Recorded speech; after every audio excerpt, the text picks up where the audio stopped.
Paragraph writing और essay writing, मैंने इन दोनों को मिक्स किया है क्योंकि ये मिलते जुलते हैं।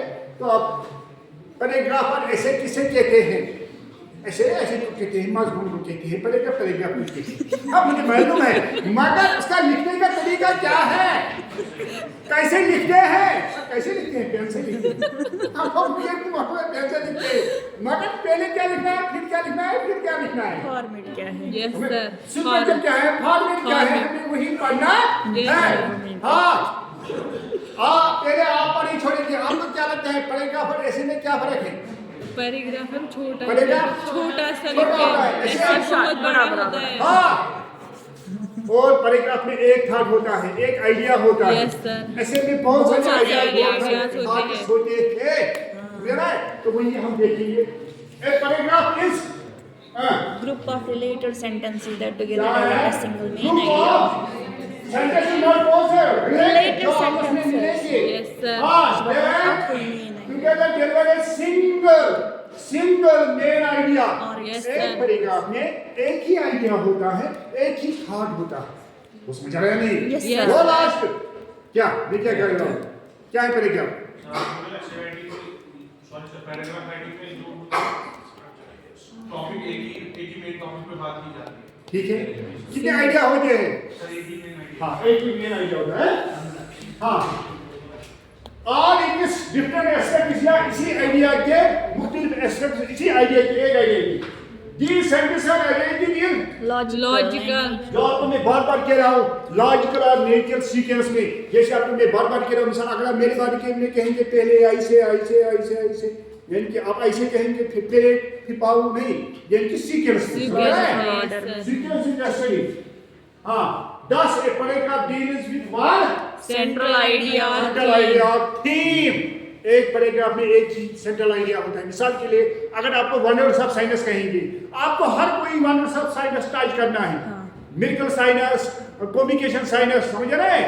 अगर आप इलेक्ट्रिसिटी कहेंगे, इलेक्ट्रिसिटी में खास इलेक्ट्रिसिटी के बारे में कहना है, समझ रहे हैं क्या? क्या पढ़ा रहा हूँ? पैराग्राफ में क्या होना चाहिए? Very good. हाँ, the word paragraph is derived from two Greek words। जैसे मैं आपको बार-बार कह रहा हूँ कि ये इंग्लिश है, उन्होंने ग्रीक और लैटिन से वर्ड्स लिए। मैंने आपको क्यों कहा है? क्योंकि उस वक्त क्लास के लैंग्वेजेस थे ग्रीक और Latin. para means beside and graphing means to write। इसके अलावा आप उस पर क्या लिखेंगे? In ancient times paragraph was considered a form of punctuation। पहले ज़माने में इसको punctuation कहा जाता है क्योंकि वहाँ pause दिया जाता है ज़्यादा। Yes sir, Even today it indicates a pause for a reader, a signal that a new idea or unit of thought is about to begin। यानी कि आज की जब हम पैराग्राफ रेड करते हैं तो हम pause देते हैं। एक पैराग्राफ में भी डिफाइंड है एक सीरीज ऑफ सेंटेंसेस, ये बहुत सारे सेंटेंसेस होते हैं यूनाइटेड बाय सिंगल पर्पस और आइडिया। आइडिया इसमें कितने होने चाहिए? सिंगल। हाँ, it is In a sense an essay। हाँ, इन miniature मिनिएचर form। ये हम ऐसे जैसे करेंगे तो उसका छोटा ऐसे बन जाए। फॉर्म। समझ रहे हैं? यस सर, हाँ, each sentence contributes to display explanation or expansion of the central thought। जो मेन थॉट होगा, सेंट्रल थॉट होगा, उसी इसी को को हम जो सेंटेंस हम ऐड करेंगे वो इसी के बारे में कहेंगे। Usually the main हाँ, idea is usually mere idea is introduced in the first sentence called topic sentence। मैं आपको फिर से वही कह रहा हूँ, फर्स्ट इंप्रेशन। जब आप पहला सेंटेंस के हमें माइंड मैडम कहेंगे किसके बारे में, मिसाल के लिए अगर आप फ्रेंडशिप के बारे में आप पहले सेंटेंस के a friend is need, a friend is need, वो किसके बारे में होगा? अगर वहाँ लिखा होगा a friend, वो होगा माउंटेन के बारे में, है ना? friend। पहली सेंटेंस में वो होता है तो उस सेंटेंस को टॉपिक सेंटेंस कहते हैं। जिस सेंटेंस के इधर it expresses the core idea, the rest of the sentence develop or support। जो बाकी सेंटेंस हैं वो उसी टॉपिक सेंटेंस को सपोर्ट करेंगे। एसेंशियल फीचर्स ऑफ पैराग्राफ और ऐसे क्या है? Unity of thought. मैं आपको कह रहा हूँ कि इनकी पहले आप क्या कहेंगे? आप क्या करते हैं एग्जाम में? आपको आप लिखते हैं हाँ गलत हुआ है, काटते हैं। नहीं काटना लिखना काटना नहीं होता है, पहले ही दिमाग में सीक्वेंस रखना है, पहले ये लिखूंगा फिर ये। अगर आप ऐसे सीक्वेंस में लेंगे, जो लास्ट पेज होता है वहीं आप पहले इंपॉर्टेंट पॉइंट्स लिखेंगे, फिर वहां आप डिटेल में लिखेंगे। क्लियर ऑर्गेनाइजेशन जिसमें भी आप लिखेंगे उसके बारे में आपको इंफॉर्मेशन पूरी तरह होनी चाहिए। जैसे आपको और एक ग्रुप में कहूँगा, कोई वहाँ हाजी साहब वहाँ गए थे सऊदीया, तो वहाँ से जब आए वो फिर क्या कहते, हम मक्का शरीफ के नज़दीक थे, मदीना शरीफ के नज़दीक थे, सुना हमारा होटल वहाँ नज़दीक था, हाँ हम वहाँ जाते थे नमाज पढ़ने के लिए, कम टाइम लगता था। एक आदमी था वो कभी वहाँ गया नहीं था, मगर इसका आदत था मतलब टांग लड़ाना है, यानी कि बोली कह रहा था मेरे, उसने कहा मैं भी जब हज पर गया था ना, वो जो मक्का शरीफ है वो मेरे साथ खाना खा रहा था, इसको मालूम नहीं था कि वो क्या है। यार मेरे कहने का मतलब है इन्फॉर्मेशन होनी चाहिए, नॉलेज होनी चाहिए किसी चीज के बारे में, वही है कि क्लियरली इन ऑर्गेनाइजेशंस में क्लियरली आपको होनी चाहिए, कोहेरेंस वो भी सीक्वेंस होनी चाहिए। लैंग्वेज का ख्याल रखना है, यानी कि एग्जाम के लिहाज से 150 वर्ड्स तो 300 आप पैराग्राफ लिख सकेंगे, फिर एग्जाम में कितना लिखा होगा, ज्यादा से ज्यादा 200 वर्ड्स। सीक्वेंस में आपको बार बार कह रहा हूँ, की सेंटेंस जो आपको मैंने वहाँ कहा है कि जो मेन सेंटेंस है मेरे की, यानी कि आपको देखना है कि इसका स्ट्रक्चर क्या है, बाकी क्या सपोर्टिंग डिटेल्स आपको डिटेल, लैंग्वेज सिंपल होनी चाहिए, और कुछ पॉइंट से अवॉइड सिंगल सेंटेंस पैराग्राफ, ज्यादा एक सेंटेंस पैराग्राफ कभी कभी होता है मगर ज्यादा नहीं लिखना, एक सेंटेंस पैराग्राफ नहीं, उतना भी नहीं करना चाहिए। Maintain correct grammar and punctuation, grammar और पंक्चुएशन ठीक होनी चाहिए, और क्या अवॉइड स्लैंग और कोलोquial लैंग्वेज, डिफरेंट लैंग्वेज आपको यूज हम नहीं करनी है। Be objective, avoid extreme opinion और ओवर यूज ऑफ आई।